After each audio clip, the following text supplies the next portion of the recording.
हादिये दो आलम नबी आखिरुज़्ज़मा सल्लल्लाहु अलैहि वसल्लम का जश्न विलादत मुल्क का शहर शहर करिया करिया आका की आमद मरहबा के नारों से गूंज उठा।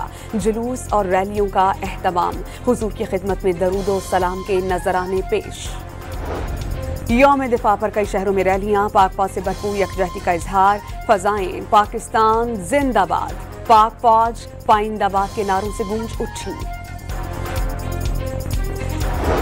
आइंदा 24 से 48 घंटों के दौरान जनूबी पंजाब के मुतादिद इलाकाजात में गरज चमक और तेज हवाओं के साथ बारिश का इम्कान। दरियाए सतलुज, चनाब और पहाड़ी नदी नालों में इंतहाई ऊंचे दर्जे के सैलाब का अलर्ट।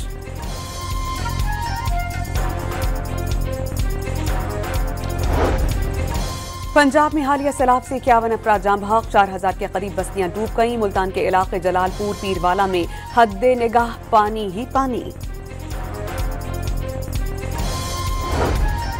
और कराची के इलाके मंगूपीर में बड़ी डकैती, मुल्जिमान कैश वैन से 2 करोड़ 20 लाख रुपए से जायद रकम लूट कर फरार।